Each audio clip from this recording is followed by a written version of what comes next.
दिन होना चाहिए मंगलवार। कौन सा दिन होना चाहिए? जम के बोलो जरा। मंगलवार का। विवाह शादी में देरी हो रही हो, या कोई नया कार्य चालू कर रहे हो उसमें देरी हो रही हो, या कोई सर्विस के लिए नौकरी के लिए जा रहे हो और वो कार्य नहीं हो रहा हो, तो एक धतूरा, केवल एक धतूरा, उस धतूरे को फोड़कर उसके अंदर का फल निकालकर उस फल को शिवलिंग पर चढ़ाकर एक लोटा जल शंकर भगवान को समर्पित कर आइए। दिन होना चाहिए मंगलवार। कौन सा दिन होना चाहिए? जम के बोलो जरा। मंगलवार का समर्पित करो। उसके बाद में आप विवाह के लिए अगर समर्पित करे हैं तो विवाह में देरी नहीं होगी। व्यवसाय और व्यापार के लिए या नौकरी के लिए समर्पित करे हैं तो उसमें देरी नहीं।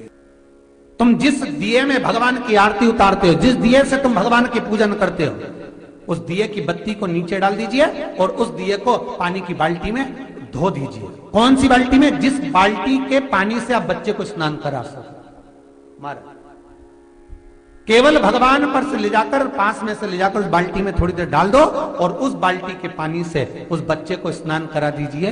15 से 20 मिनट, आधा घंटा लगेगा, बच्चे का बुखार पूरा उतर जाएगा।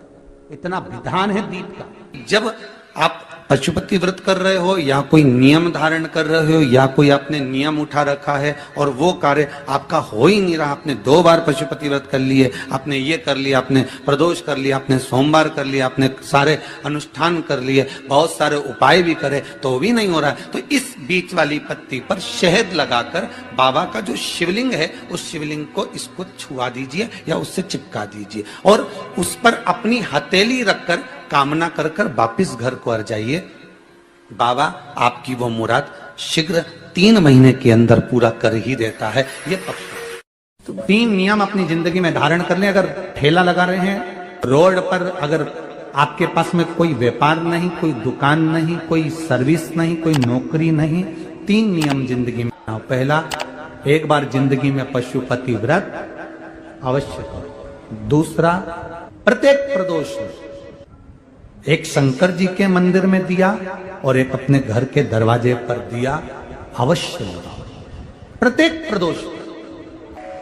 और तीसरा नियम बना लो, शिवरात्रि महीने की आती है, हर महीने की शिवरात्रि में शंकर जी के मंदिर पर दिया, बेलपत्री के वृक्ष के नीचे दिया, आंवले के वृक्ष के नीचे दिया और अपने घर के दरवाजे पर दिया। ये 4 स्थान पर दिया। प्रत्येक महीने की शिवरात्रि पर लगाना प्रारंभ करो। 4-5 शिवरात्रि निकलेगी, बाबा इशारा कर देगा और तेरी नैया पार। शिवलिंग है, जलाधारी है, पार्वती जी की मूर्त है, गणेश जी की भी मूर्ति है, कार्तिकेय जी की भी मूर्ति है, नंदी की भी मूर्ति है। तो किसी ने कहा कि गुरुजी हम जब शंकर जी को जल चढ़ाते हैं तो पार्वती जी को, गणेश जी को और कार्तिकेय जी को, नंदी को, सबको जल चढ़ाना चाहिए। शिव महापुराण की कथा कहती है केवल शिवलिंग पर आपने जो जल समर्पित करा है वो जल पार्वती जी को भी मिल गया, गणेश जी को भी मिल गया, कार्तिकेय जी को भी मिल गया। उसके सिवाय तुम्हें ये नहीं कि यहां भी जल चढ़ाओ वहां भी जल चढ़ाओ, ना, केवल शंकर जी पे तुमने जल चढ़ा दिया, शिव पिंडी पर जल चढ़ा दिया, वो जल तुम्हें शंकर भगवान का चढ़ा हुआ जल सबको प्राप्त हो गया। अब उसमें तुम्हें ये नहीं सोचना कि मैंने पार्वती जी को तो स्नान कराया ही नहीं, मैंने गणेश जी को तो स्नान कराया ही नहीं, मैंने कार्तिकेय को तो स्नान कराया ही नहीं, ना ना ना। आज पंजाब की इस पवित्र भूमि पर अगर ये प्रसंग निकला है तो इसको आप अगर सुनेंगे तो आपका जीवन सार्थक होगा। शिव जी को 5 तरह से जल चढ़ाने का तरीका है।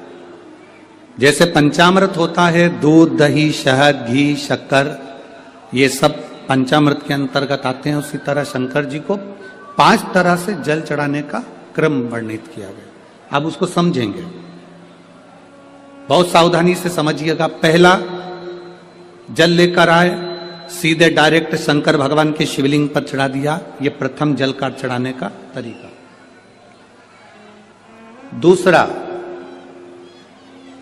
जहां से पानी बहकर जाता है जहां से जल बहकर जा रहा है, उसके ठीक विपरीत जल उत्तर में जा रहा है, आप दक्षिण में खड़े होंगे और दक्षिण में खड़े होकर उत्तर की ओर मुख करेंगे और शिव जी को जल समर्पित करेंगे।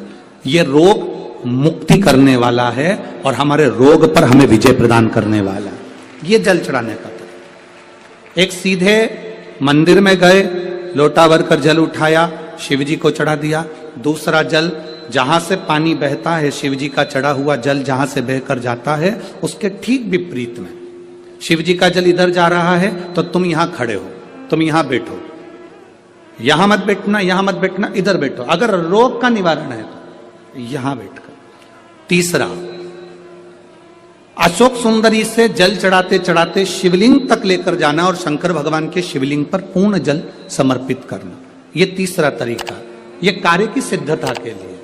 हम जब किसी से आस ना लगाकर परमात्मा से विनती करते हैं तो वो विनती करने का तरीका तीसरा। चौथा, शिव जी पे चढ़ा हुआ जल 5 जगह पर समर्पित करना।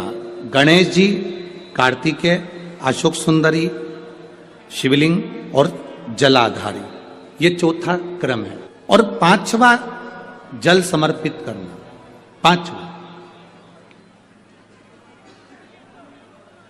5वें नंबर का जल।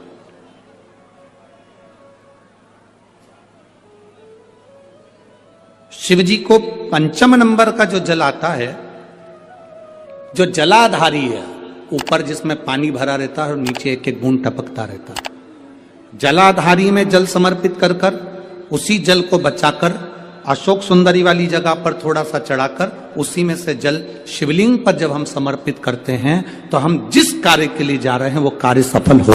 धतूरे का जो पुष्प है उसको 2 जगह पर समर्पित किया जाता है। अशोक सुंदरी के स्थान पर जो खिला हुआ भाग है उसको इस तरह से रखते हैं कि शिवलिंग की ओर उसका खिला भाग जाए, और डंडी का भाग इधर गणेश जी, कार्तिकेय जी और 33 कोटि जो देवी देवता हैं उस ओर उसका भाग जाए। एक दूसरा, शिवलिंग पर जब हम धतूरे का पुष्प समर्पित करते हैं तो उस फूल का खिला हुआ जो भाग होता है उसका मुख हमारी ओर होना चाहिए। बहुत अंतर है महाराज। कनेर का पुष्प इससे विपरीत में चलता है।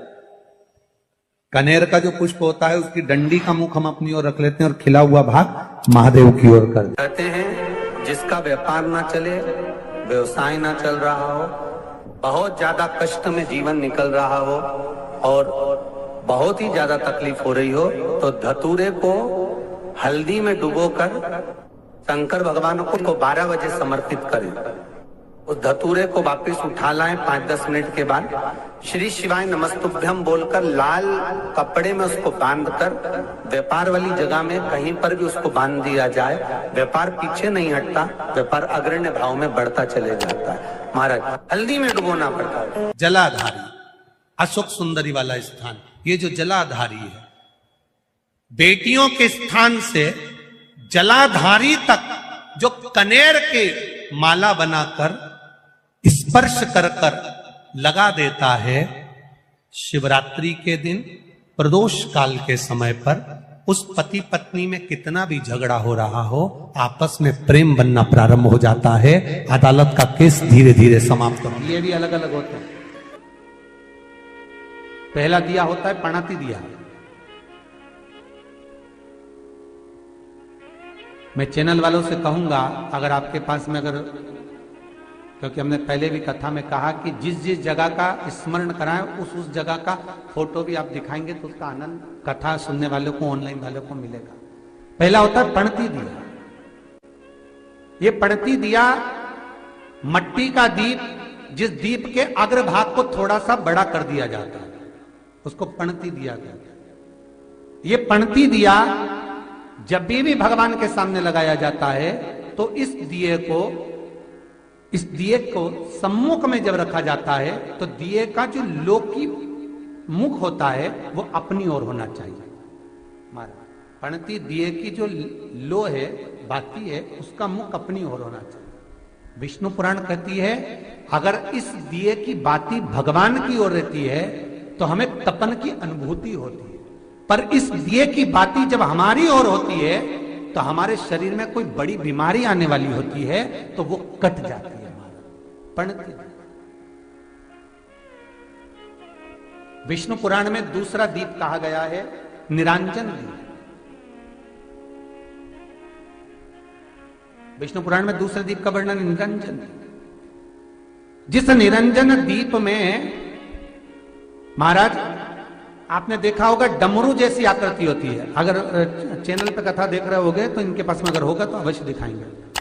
निरंजन, इस निरंजन दीप में डमरू की आकृति होती है, रखने का भाग और ऊपर का भाग इस तरह से, और ऊपर उसमें दिए लगाए के लिए बाती का स्थान रहता है। किसी किसी में 5 कंगूरे होते हैं, किसी किसी में 6 कंगूरे होते हैं।